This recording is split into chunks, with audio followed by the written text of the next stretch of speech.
There's a hilarious chain letter going around about Obamacare. You have to hear this. Quote, "Dimitude.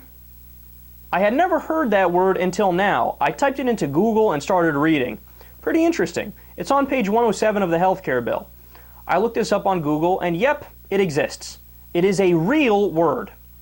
Dimitude is the Muslim system of controlling non-Muslim populations conquered through jihad, or holy war.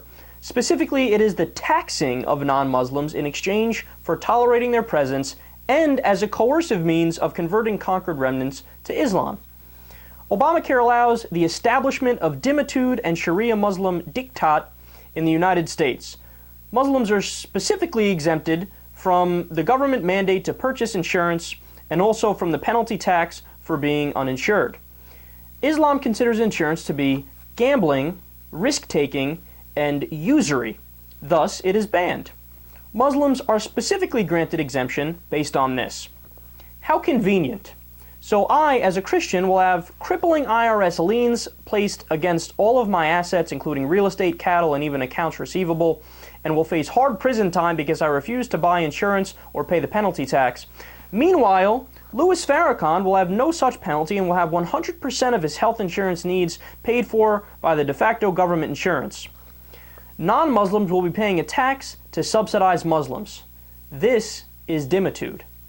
I recommend sending this to your contacts. American citizens need to know about it." So that's a chain letter that one of the listeners of the show brought to my attention. I thought it was very interesting. And then, I mean, you could just imagine your uncle or your grandpa at the next family event bringing this up, right? I mean, that's the first thing that came to my mind. PolitiFact.com decided to look into the email. You ready to hear the results? As if you don't already know.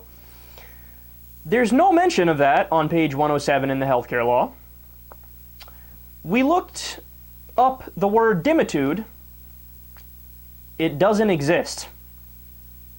The word dhimmi is a historical term used to describe a non-Muslim under protection of Muslim law, but the word dimitude seems to be a recent coinage of academics and commentators.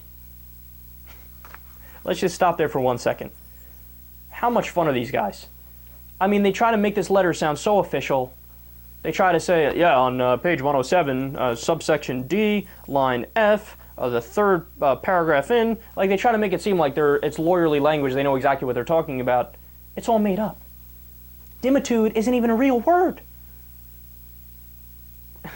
Look, you say what you want about progressives and liberals and Democrats, and sure, we have our own problems. We're not like this. I mean, this is so brazen. The gigantic balls you have to write this. I mean, you got to drag those bad boys around. It probably gives you a backache, right? It's because they're so heavy balls. All right. So, the part about Muslims and insurance, how it's against Sharia to get insurance. Ibrahim Hooper of the Council on American Islamic Relations told factcheck.org that he had never heard of Muslims having religious objections to health insurance. Quote, "I have health insurance. We give health insurance to our employees. In fact, every Muslim group I know of does the same thing." They factcheck.org and PolitiFact research further. Of course, there's no such thing in the Quran. Muslims have no problem getting insurance. Again, completely made up. Furthermore, there's no prison time or IRS liens if you don't get insurance under Obamacare. From the law, from the Affordable Care Act, Obamacare, quote, "shall not be subject to any criminal prosecutions or penalty, nor may government officials file notice of lien with respect to any property." No, don't you remember this? Fox News went nuts saying, they're going to throw you in jail or they're going to fine you and they're going to cost you an arm and a leg. Meanwhile, they were already on like the fourth draft of the bill. None of the previous drafts said anything about that. And the last draft made explicitly clear there's really no punishment associated with it. So again, just making stuff up. PolitiFact finishes by saying they looked for any references to religion in the law. And on page 128, the only people who are exempt from Obamacare, Christian groups. Certain Christian groups, but nobody else. Islam isn't mentioned at all. PolitiFact article concludes, quote, "In fact, this email is wrong on just about everything. For promoting absurd notions and wild fabrication, we have 3 words: pants on fire."